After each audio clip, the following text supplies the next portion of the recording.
In the early morning of July 27, 1981, the Golden State Killer snuck into a Goleta home where Sherry Domingo and Gregory Sanchez were sleeping. Their bludgeoned bodies were found the next day when a real estate agent stopped by with prospective buyers. Sanchez had been shot in the head, possibly during a struggle. And with that, the killer ended his streak of violence in the Santa Barbara area. His next, and final, known homicide victim, 18-year-old Janelle Cruz, came 5 years later in Orange County. So after 1986 did he stop, as some serial killers have been known to do? Or did the alleged Golden State Killer, a former Auburn policeman, use his knowledge of crime scene investigations to change his method of killing? Those who worked on the case have different theories. We offer breaking news, sports, entertainment and other free email newsletters. Check out the full list and sign up here. Last month, police identified Citrus Heights resident James Joseph DeAngelo, 72, as the Golden State Killer. He has been charged with 8 murders, including those of Cruz, Domingo, and Sanchez, but is said to have committed at least 12 premeditated killings, as well as approximately 50 rapes and hundreds of burglaries throughout California. Paul Holes, a retired Contra Costa District Attorney Inspector who is credited with using ancestry websites to identify DeAngelo, thinks it's most likely that the Golden State Killer stopped.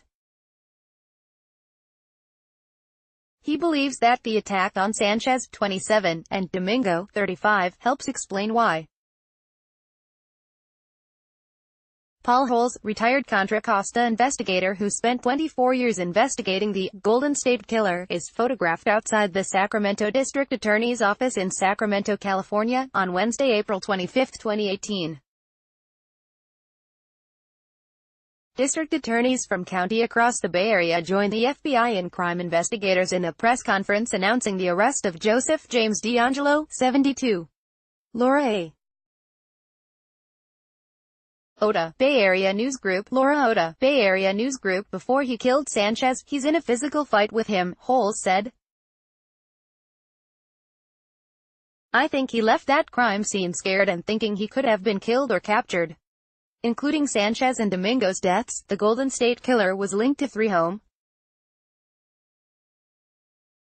invasions and 4 homicides in Santa Barbara County from 1979 to 81, as well as 3 homicides in Orange County and a double homicide in Ventura, which is just south of Santa Barbara.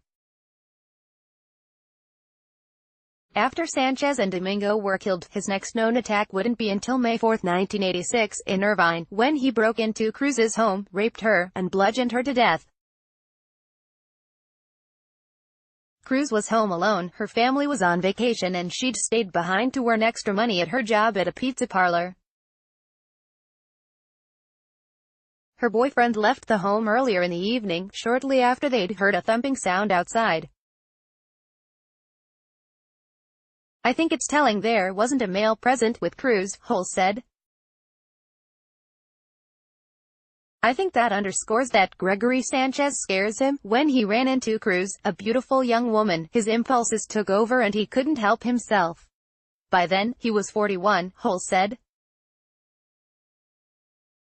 Not over the hill by any stretch of the imagination, but he's getting older. Get breaking news with our free mobile app. Get it from the Apple App Store or the Google Play Store. It's a myth that serial killers don't stop. Some of the most notorious in history, Zodiac, the Green River Killer, or the one who called himself BTK, bind, torture, kill, for instance, had periods of dormancy and eventually ceased. Serial killers have been found to be fantasy-driven, and sometimes come to terms with the realization that actually killing a person doesn't match up with their expectations, said Peter Vronsky, a historian and author of the book, Sons of Cain, A History of Serial Killers from the Stone Age to the Present. They spend their adolescence and puberty nurturing these fantasies. Some will eventually realize that, wow, I can never realize my fantasy, Vronsky said. So you get that burnout stage where they cycle out. Age can play a factor too. The average age they typically begin killing is 28. Vronsky said. Once you hit your 40s, you begin to get that decline. As their testosterone begins to decline, so do the fantasies as well, so it is easier to resist that type of compulsion. Still, authorities haven't ruled out the possibility that DeAngelo didn't stop killing, but simply stopped leaving a trail. Larry. When he first started murdering, he would tie his victims up and leave the bindings. Then he learned and took the bindings with him when he left. Crompton said. Back in the 70s, we didn't know about DNA. Once he found out about it, it would be very easy for him to continue and not be detected. Crompton investigated a series of rapes across Contra Costa during the 1970s that were tied to the Golden State Killer, and said terror was the notorious serial predator's main goal. It is just hard for me to believe after murdering Cruz that he would have quit. Crompton said, I just can't see that happening. I can't believe that he didn't at least continue burglarizing.